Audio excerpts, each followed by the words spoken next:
하나님께 영광의 박수 올려드리겠습니다.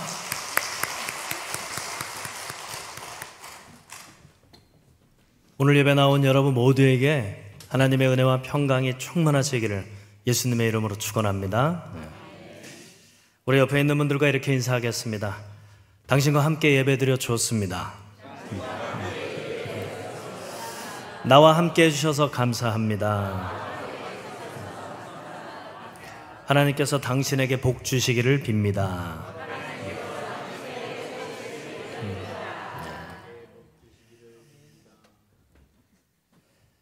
우리가 신앙생활을 하면서 하나님이 정말 함께 하시는 게 맞나? 라고 의문을 품을 때가 있죠.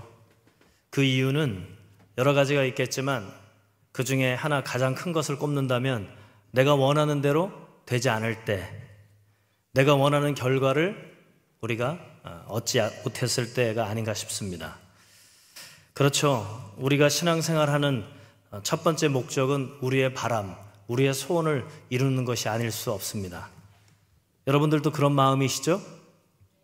네. 그래서 종교와 신앙의 차이를 제가 여러분들과 함께 이야기하고 싶은데요. 나의 바람을 위해서, 나의 소원을 위해서 이렇게 교회에 오는 것은 사실은 신앙이라기보다는 종교생활이에요. 종교생활. 다른 종교인들과 크게 차이가 없는 것이죠. 그런데 진정한 신앙은요, 무엇이냐면 육적인 우리 육신을 입고 사는 우리가 영적인 삶으로 변화되는 것이 신앙이라고 하는 것이죠. 앵플라맹스라고 하는 말이 있어요. 한번 어떤 의미인지 읽어볼까요? 밑에 두 줄을 시작.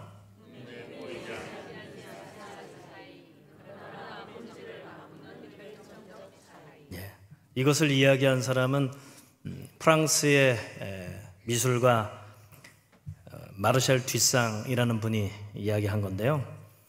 1917년도에 처음으로 작품을 내놨어요.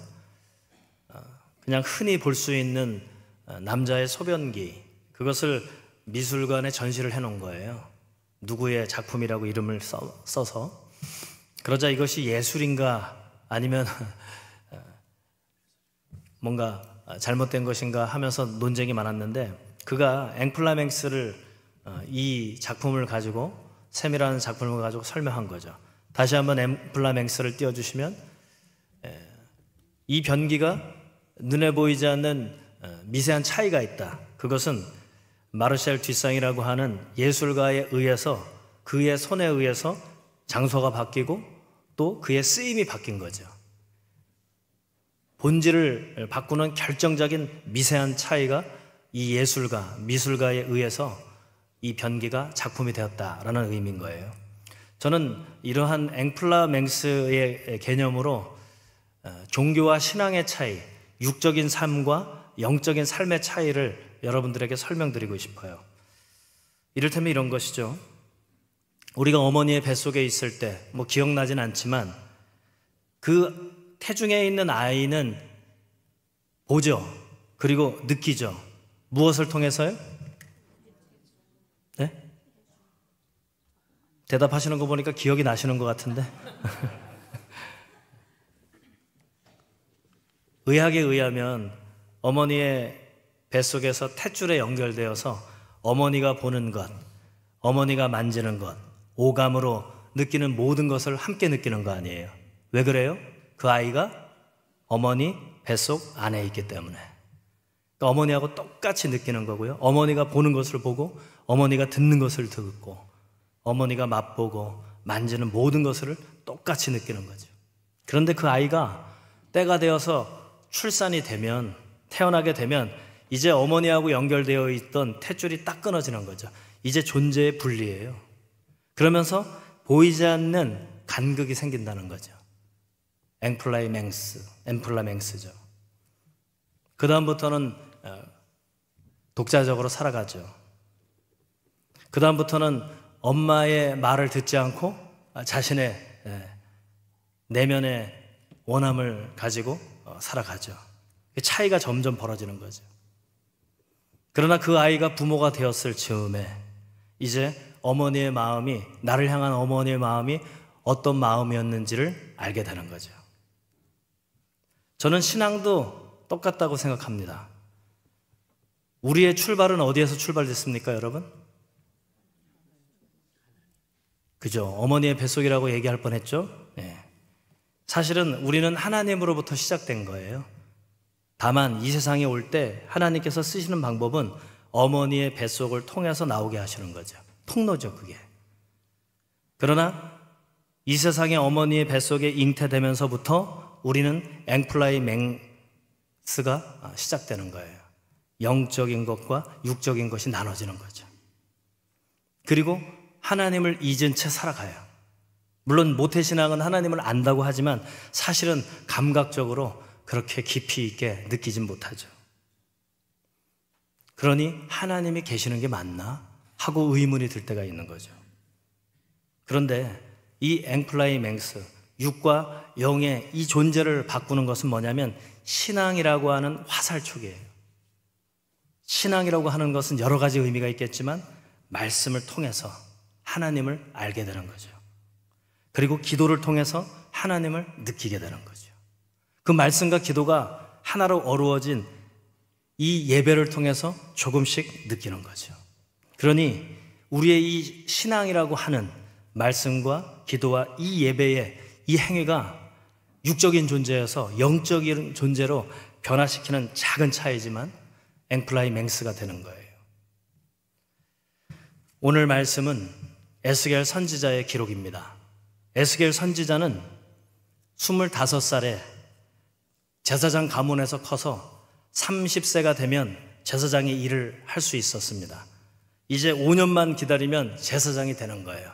훈련 받았고 보고 배웠고 그렇게 꿈을 안고 살던 25살 때 성전이 무너졌습니다. 그리고 이스라엘이 멸망했어요. 뿐만 아니라 그와 그의 가족들, 친지들은 바벨론이라고 하는 매우 폭력적이고 잔인한 그 나라에 포로로 끌려갔습니다. 그렇게 25살 청혼의 꿈을 안았던 그의 모든 것이 다 산산조각이 났어요. 그로부터 5년이 흐른 30세가 되었을 때 정작 제사장으로서의 임무를 수행할 성전도 없고 나라도 없고 먼 이국 땅에 포로로 살아갈 때 하나님이 찾아오셨어요. 그리고 그에게 말씀하셨죠. 그 말씀이 오늘 34장 우리가 읽고 있는 말씀이에요. 자, 여러분, 모든 것을 잃었을 이 에스겔에게 하나님이 찾아오신 거예요. 그에게 이제 육적인 존재에서 영적인 존재의 이 차이가 시작된 거죠. 앵플라맹스 너머에 하나님이 찾아오신 거예요. 그 말씀을 우리 한번 확인하면서 오늘 본문 말씀 25절부터 28절까지 한 번 더 읽어보겠습니다. 시작.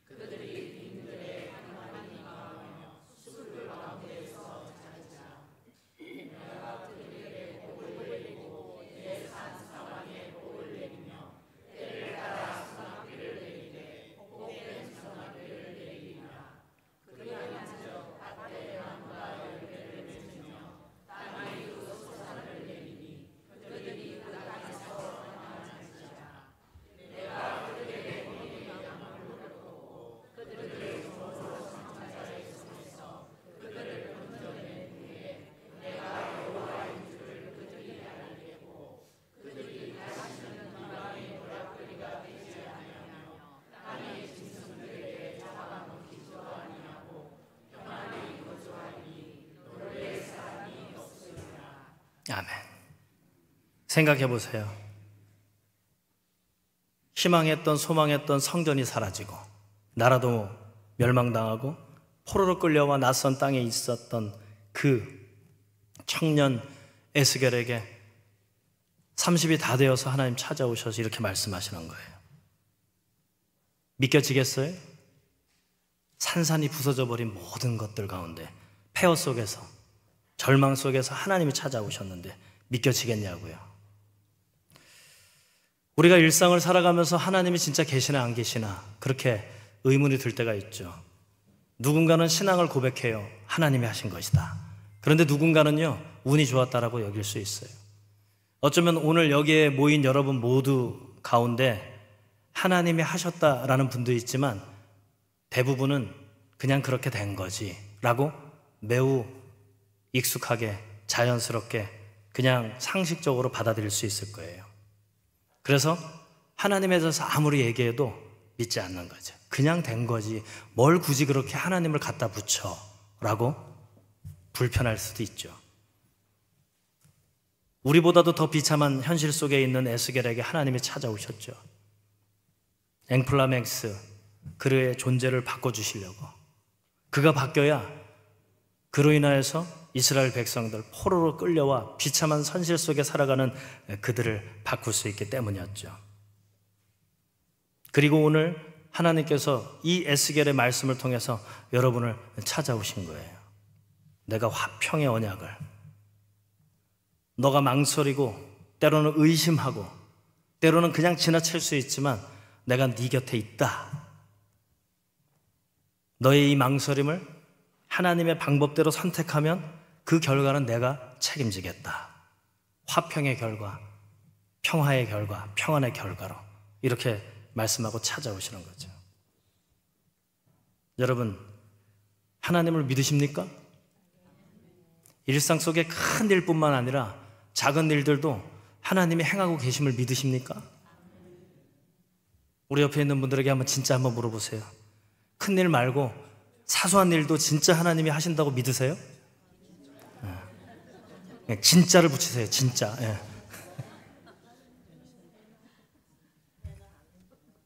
그렇게 알고 느끼고 경험하고 살아가세요? 요건 안 물어보셔도 됩니다. 앵플라맹스가 아무것도 아닌 것 같은데요, 육으로 살아가는 익숙함 가운데 영적으로 새롭게 바라보는 관점이 시작되는 거예요. 그렇다고 해서 한 번에 갑자기 아는 건 아닙니다, 여러분. 조금씩 알아가는 거죠. 조금씩 알아가는 것. 그러려면 우리에게는 때로는 번거로울 수도 있어요.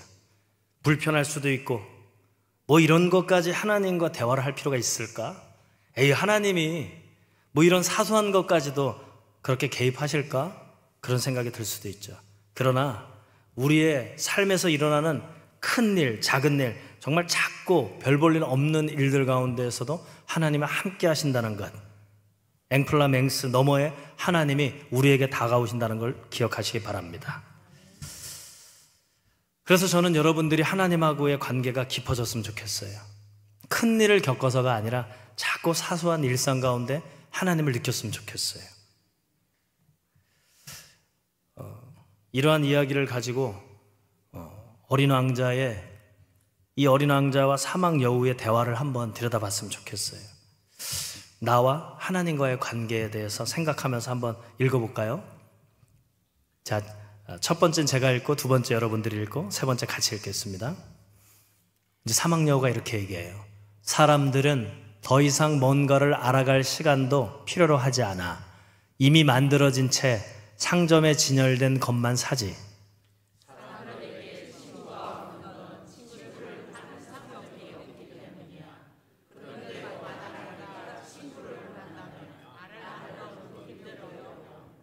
매일같이 조금씩 곁으로 다가와줘. 매번 같은 시간에 와주면 더 좋아. 만약 내가 매일 오후 4시쯤에 온다면 난 3시부터 행복해지기 시작할 거야.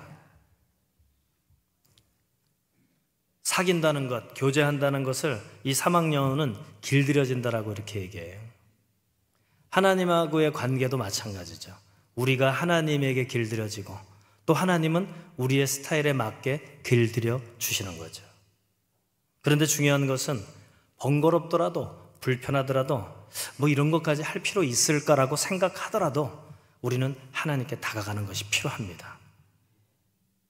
그 존재의 변화, 앵플라맹스는 이렇게 신앙적인 행위, 말씀과 기도와 예배, 일상에서 사소한 것일지라도 하나님을 떠올리고 기도하며 대화하려고 하는 그 신앙의 행위를 통해서 우리의 존재가 조금씩 변화되고 하나님께 길들여지며 이제 눈이 떠지는 거예요.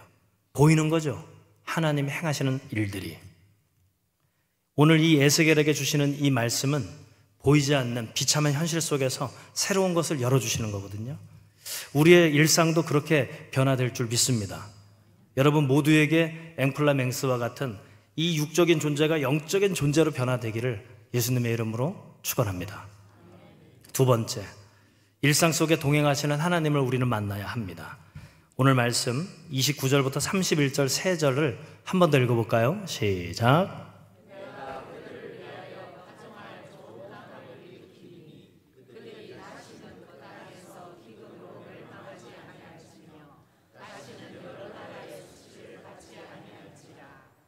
그들이 내가 여호와 그들의 하나님이며 그들과 함께 있는 줄을 알고 그들 곧 이스라엘 족속이 내 백성인 줄 알리라. 주 여호와의 말씀이라. 내 양 곧 내 초장의 양 너희는 사람이요 나는 너희 하나님이라. 주 여호와의 말씀이니라. 아멘. 하나님이 보여주신다는 거예요. 하나님이 약속하신 걸 믿고 따라가는 사람들에게 하나님이 보여주신다는 거예요. 증명해내신다는 거죠. 저는 20살 시절에 하나님을 만났습니다. 그때는 교회 가서 담배도 피웠고요. 예배를 마치고 이제 청년 시절에 분발을 하러 성경 공부를 하러 이동하는 사이에 형들하고 눈빛이 맞으면 옆으로 새서 번제를 드리고 갔습니다, 여러분. 네. 그리고 그 성경 공부를 다 마치면 형들이 저를 초청해요. 화목제로. 네. 술과 음식을 먹으면서. 네. 그렇게 교회는 재밌는 곳이었어요. 그런데 사실은 그 속에는 사람들의 친교는 있었지만 하나님과의 만남은 없었어요. 번제를 드릴 때, 화목제를 드릴 때. 그러다가 큰 불행을 맞으면서 하나님을 만났죠. 별 볼 일 없는 저에게 하나님이 찾아와 주신 거예요. 그때부터 앵플라맹스가 시작된 거죠. 그로부터 저는 30년이 지났습니다.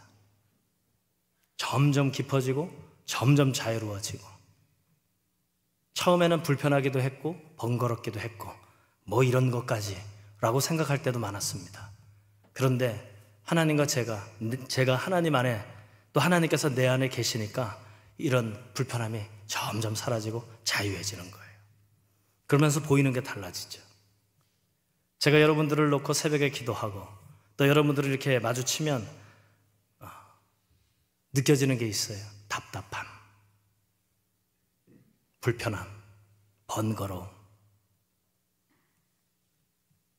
어쩌면 여러분들에게 하나님은 그런 분일 수도 있어요. 때로는 답답하고 때로는 번거롭고 불편하고 뭐 이런 것까지 라고 생각하는 우리 생각 속에 하나님을 가둬두죠. 그리고는 세상에 나아가면 많은 것들에 매여 사는 존재가 되는 거죠. 매여 있다 보니까 볼 수 없는 거죠. 그런데 여러분 기억하세요? 하나님께서는 한시도 여러분들을 눈을 떼지 않고 함께 하신다는 것을. 시온 찬양대와 함께 기도할 때 말씀처럼 기도처럼 창조 이전부터 여러분들을 계획하셨어요. 그리고 창조 이후 천체 물리학자들이 지구의 나이가 138억, 140억 년 이렇게 지났다고 가정을 하는데 그 헤아릴 수 없는 시간 동안 하나님께서는 여러분 한 분 한 분에게 눈을 떼지 않으셨다는 거. 여러분을 애타게 기다렸고 다가오셨고 함께 하신다는 것을 여러분 잊지 마십시오. 오늘부터 여러분들이 앵플라맹스 존재가 변화되길 바랍니다. 변했다면 더 가속하시길 바랍니다. 그리고 망설이지 마시고 불편해하지 마시고 하나님을 더욱더 의지하고 신뢰하며 살아가십시오. 그러면 그럴수록 자유해지고 그러면 그럴수록 하나님의 섬세한 크고 작은 일들을 경험할 수 있을 거예요. 영상을 하나 준비했는데요. 미국의 경찰관 제임스 웰스라는 흑인 경찰관이 신고를 받고 자동차에 폭탄이 설치된 것 같다. 한번 봐달라고 하고 늦은 밤 출동을 했어요. 저쪽 앞에 흰색 자동차가 있어서 그리로 접근하는데 갑자기 음성이 들려왔어요. 돌아서 그리고 나에게 와라. 예수님의 음성이었어요. 너무나도 신기했죠. 그런데 그 음성이 너무나도 따뜻하고 좋아서 자신의 임무를 망각하고 돌아서서 예수님께로 갔어요. 그 사이에 자동차가 뻥 하고 터지는 거예요. 다음날 뉴스에 보도를 하면서 눈물을 흘리면서 고백하는 거예요. 우리 그 장면을 한번 확인해 볼까요? 우리 영상을 보여주시기 바랍니다. 우리 뒤에 불을 좀 꺼주시겠어요? 배병환 집사님. 네.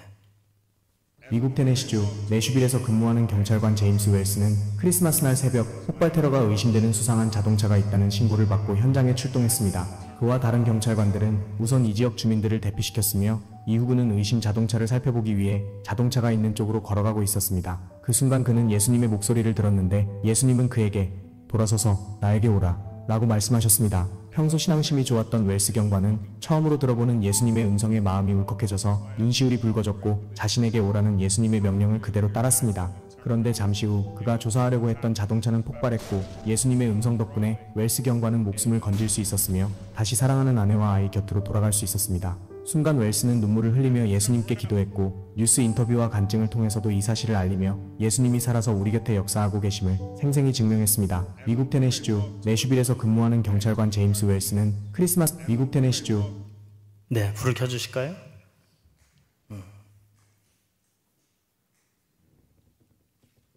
신앙이라고 하는 것은 존재를 바꾼다고 했죠. 그리고 일상도 바꾸는 거예요. 인생도 바꾸고.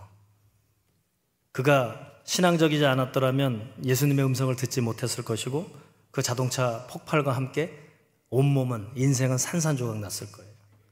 그런데 신앙이라고 하는 것이 그의 존재를 바꾸고 이렇게 놀라운 일들을 경험하는 거죠.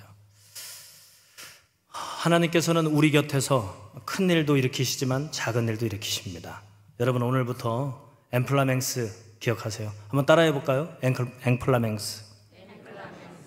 존재의 변화예요. 작은 차이지만 우리의 존재가 육적인 존재에서 영적인 존재로, 종교인에서 신앙인으로 바뀌는 거죠. 내 중심에서 하나님 중심으로 바뀌는 거죠. 그러면 우리는 우리의 시작이 하나님이었음을, 하나님으로부터 왔음을 알게 되는 거죠. 그리고 인생이라는 육을 입고 이 인생 여행을 보내다가 다시 어머니의 뱃속이 아니라 영적인 하나님 품으로 돌아가는 존재임을 알게 되는 거죠.